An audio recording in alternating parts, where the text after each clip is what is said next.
अरशद अब्बासी साहब, मैं आपको टीवी पे सुन रहा था और आपकी एक स्टेटमेंट बड़ी इंट्रीगिंग थी और मैं चाहता हूँ ज़रा आप उसकी वजाहत कर दें। आपने फरमाया था कि 1965 की जंग ने हमारा वो नुकसान नहीं किया, 71 की जंग ने वो नुकसान नहीं किया, दहशत गर्दी ने हमारा वो नुकसान नहीं किया जो IPPs ने किया है।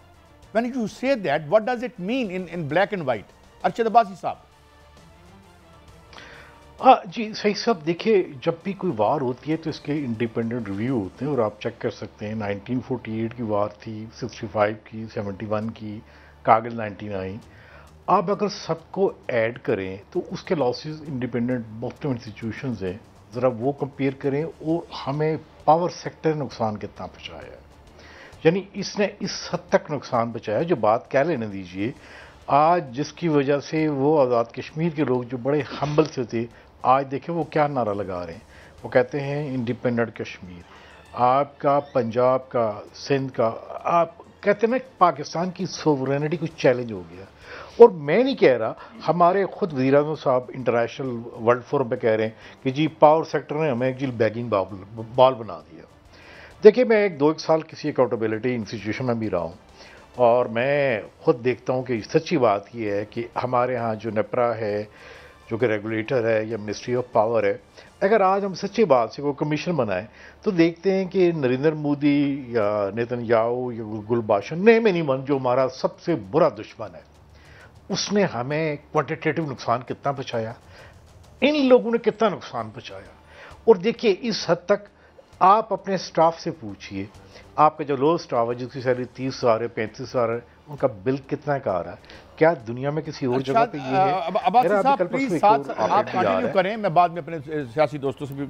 आप जरा इन पर्टिकुलर ब्लैक एंड व्हाइट में बताएं। मुझे 93 का तो याद है जब हेजल ओलेरी आई थी। मैं सईद कई साहब, मैं आपको बताऊं, मैं कल परसों मैंने एक लेटर भी लिखा प्राइम मिनिस्टर को। मैंने कहा देखो यार, ये तुम नेट मीटरिंग जो कि 19 रुपए की बिजली दे रहे हैं आपको, क्लीन नीट एनर्जी दे रहे हैं, आप 50 रुपए की, 60 रुपए की बिजली ले रहे हैं कोल पावर प्लांट से। और वो जो बंदा कहता था कि मैं बड़ा साफ शफाफ हूँ, LNG मैंने इतना किया। काजी सईद साहब, पाकिस्तान के अवाम से मैं पूछता हूँ कि जो LNG के 3 मेजर पावर प्लांट लगे, ज़रा उनसे बिजली हमें पर यूनिट कितने की मिलती है? नेट मीटरिंग, यानी वो आदमी जो कि एक आम आदमी, आप यकीन करें, मैं तो इस्लामाबाद है, 7 गांव है, यहाँ पे 1 kVA का भी लगा हुआ है। जिस बंदे को, यानी जिसे कहते हैं वो टोटल इलिटेट है, उसकी विजडम देखें। साथ ही जो मिनिस्ट्री ऑफ पावर में लोग बैठे हुए हैं, जो हमारे वजीर हैं, जो बड़ी बड़ी हुकूमतें हैं, इनकी विजडम देखें। आज आम आदमी की अकल ने क्या किया, उसने पाकिस्तान को चैलेंज किया। उसने कहा देखो, जब इसको आपने पावर किया, जब वो सोलर पावर लगा रहा है, तो देखें उन्होंने क्या किया। मैं कहता हूँ मार्च के महीने में भी आप देखें 2800 मिलियन साहब, हु यू होल्ड रिस्पांसिबल। एक तो आज उसके ऊपर हम टैक्स लगाने की कोशिश करेंगे। यार इनका गला कैसे घूटे? नहीं, महंगी बिजली IPP से लेनी है यार, इतना जुल्म मेरा ख्याल है। देखिए सही साहब, एक बात बताऊँ, हमें बड़ी लोग पोस्ट भी करते हैं, ये भी करते हैं जी इसराइल में बड़ा जुल्म किया गजा में।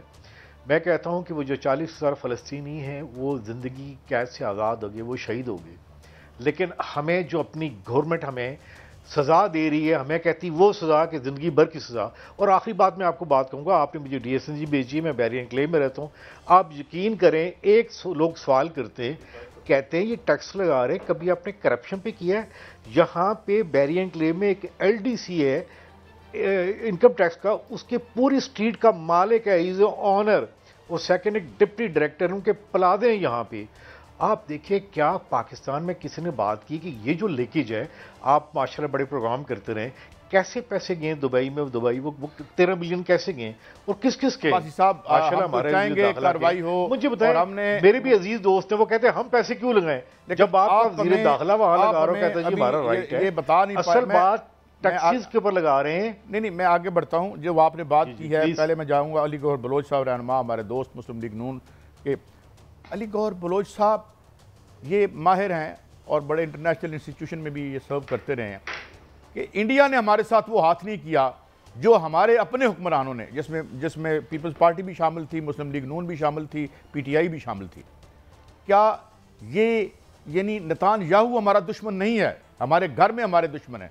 गौहर बलोच साहब, आप मुस्लिम लीग नून या PPP या जो भी हो, आप शहरी और पाकिस्तानी भी तो हैं। How do you look at this?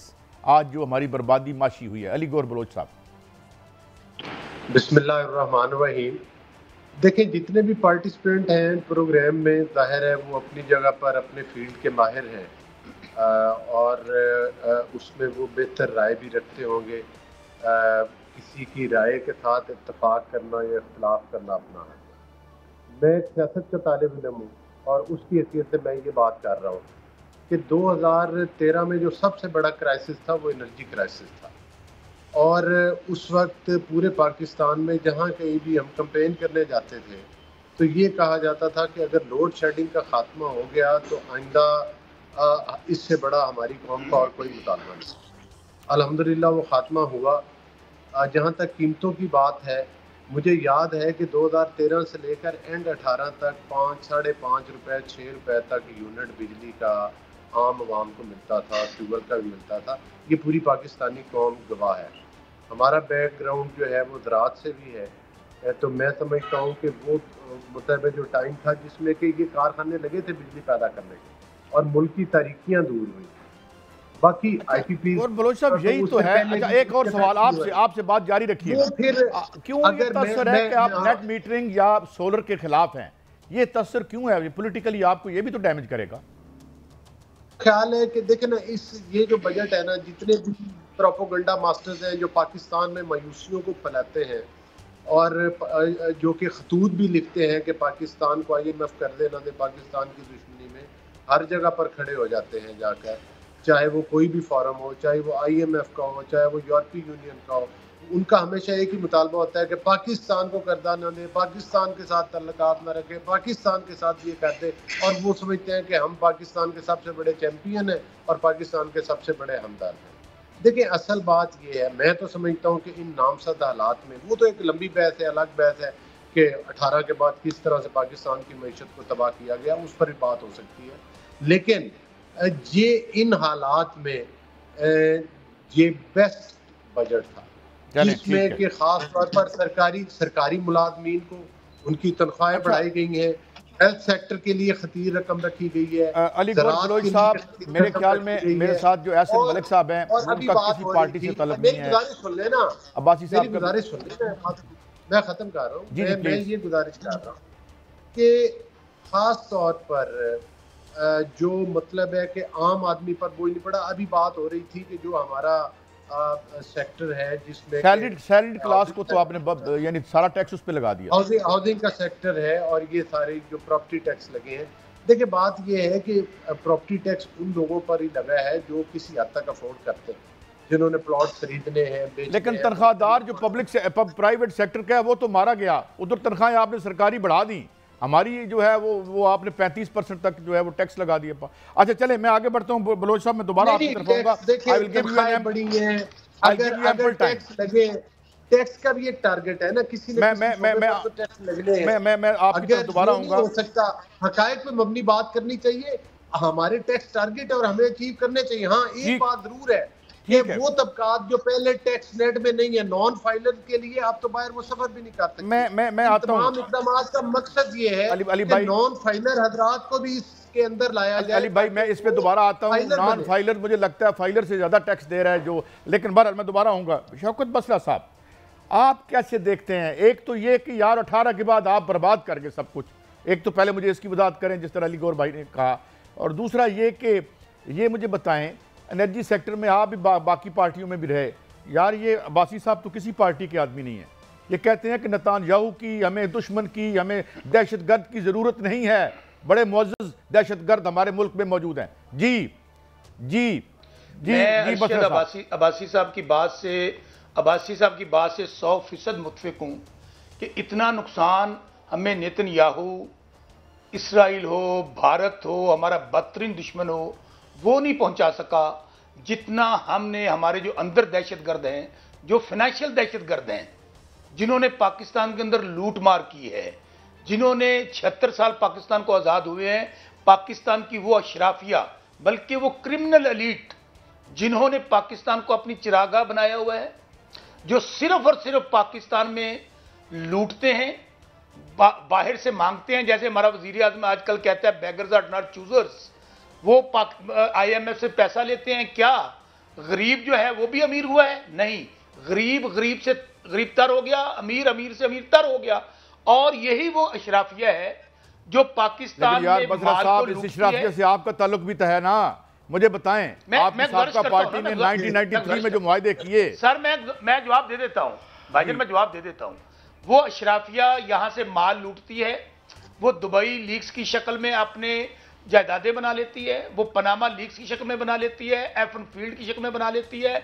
यहां का ब्यूरोक्रेट हो, यहां के जजेस हो, यहां का कारोबारी तबका हो, मैं कहता हूं कि वो लोग फांसी के काबिल हैं जिन्होंने पाकिस्तान को लूट के माल बाहर ले गए। आपने तहरीक इंसाफ की बात की, बताइए क्या किसी जगह पे इमरान खान की जायदादें आई?